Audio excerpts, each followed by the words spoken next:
Hey there, Fletcher from All Things Overlanding here, and today I'm going to be talking about a problem that probably a lot of us have had.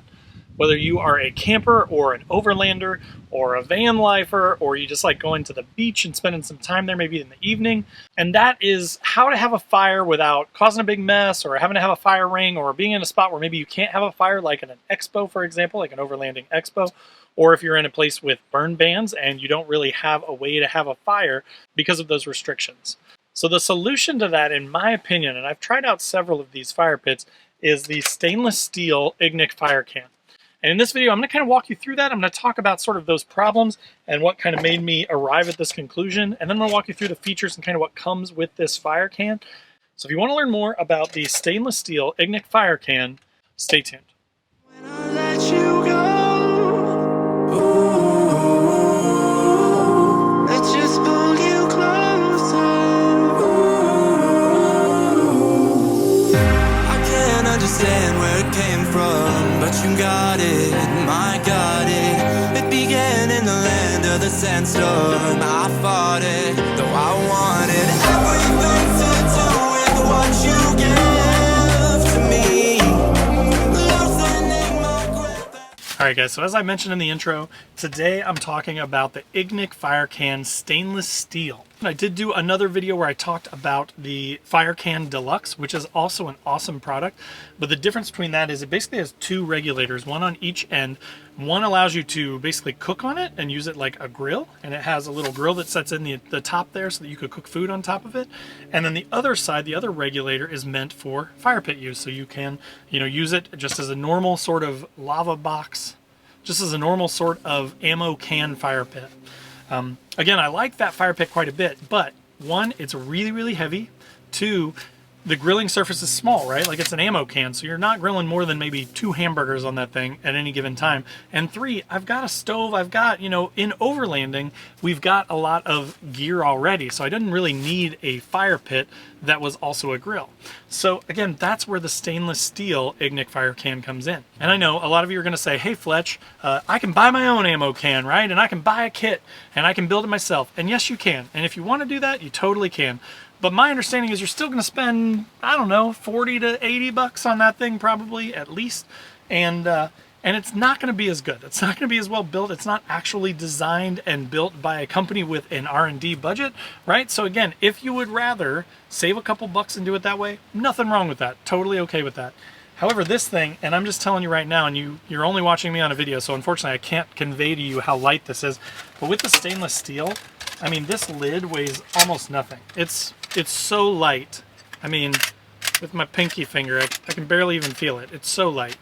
The stainless steel is also going to protect it against, rust and that sort of thing.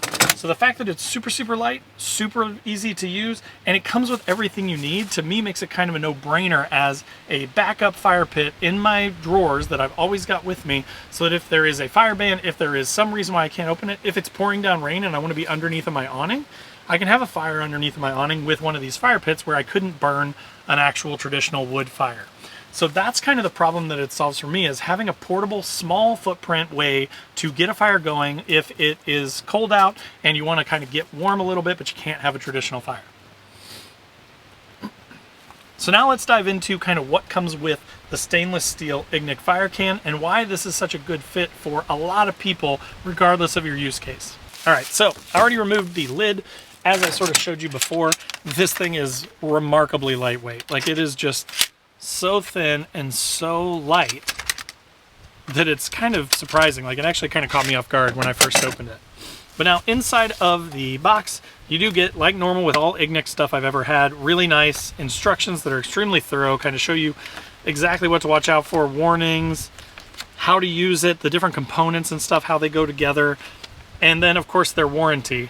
Basically, they talk about their warranty a little bit here, but it does say, no matter what, if you have any problem with any Ignik stuff, reach out to them and they will find a way to make it right. They'll refund you, they'll fix it, they'll get you a new one, whatever it takes. And I've never had a problem with an Ignik product, but I have been really impressed with the folks that I've spoken to at Ignik, who were extremely awesome folks and always super helpful. So now next, it comes with a really nice regulator, which is nice. So I'm gonna plug this into my 5-pound propane tank that I kind of keep on the truck at all times.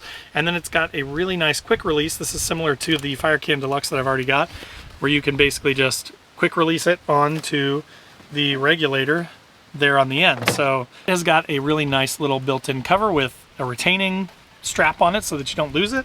And then this quick release will basically just go right onto it like that and cinch down, and then you are all set and ready to go with your fire pit.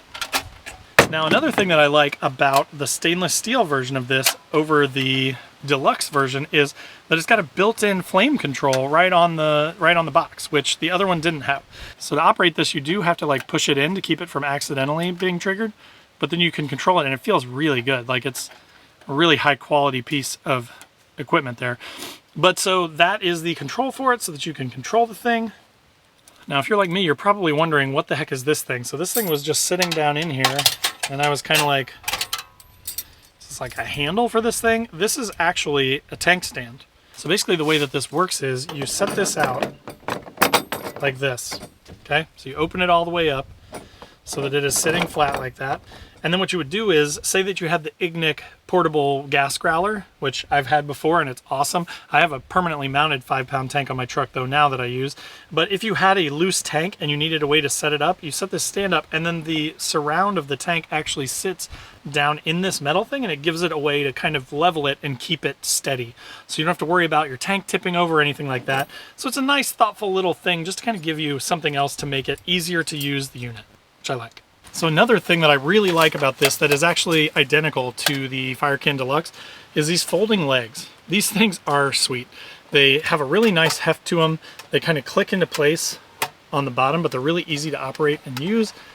And then when you fold them away, this thing becomes really, really small, right? So it's basically just a fire can with like a 1-inch little buffer on the bottom, which are the legs, but then they've got the little rubber things on them, so it keeps it from sliding. Again, I keep this in the drawers of the bed of my truck, so that when I get to camp, if I need to use this kind of fire pit instead of a traditional wood burning one, I will just grab it out of the back, open up the legs, pop in the quick release regulator to it, plug it into my tank on the side of my truck, and I'm good to go.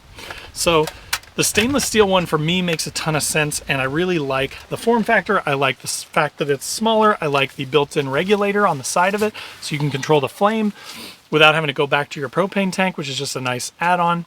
So for me, I think it makes a ton of sense whether you're camping, whether you're going to the beach in the evenings, whether you are, you know, overlanding, whatever the case may be, there are just a ton of uses for it, and it's one of the nicer portable propane fire pits that I've ever seen or used. So those are my thoughts based on all the experiences I've had with multiple propane fire pits at this point, and why I think the stainless steel one is really, really cool.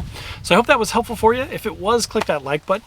If you're not already, make sure to click the subscribe button, click the bell to be notified when new videos drop. I do a couple every week, usually around camping, overlanding, gear type stuff, some new Nissan content because I'm a Nissan guy, and just general overlanding in general. So if you're into any of that stuff, there's going to be a ton of content here for you. Also in the description below will be links to my other social channels, so wherever you want to hang out, I'd love to have you. Then there is a link to my website where I've got stickers and patches, funny camping, overlanding themed stickers and patches. So if you want something to slap onto the side of your fridge or your back window or your rig, whatever you want, there's a ton of options there for you on that. And then last but not least, there is my Patreon group where we have a 24/7 Discord, and the Newbie Overlanders group where we talk about overlanding with newbies, and you don't get bullied. It's a much better place to be than some of the larger groups that kind of get overwhelmingly negative. So again, I hope that that stuff is helpful for you. I hope that talking about that Ignik was pretty helpful for you. I will put a link in the description down below, so if you want one, definitely go check that out. But again, thanks for watching. Look forward to talking with you in the comments, and we'll see you next time.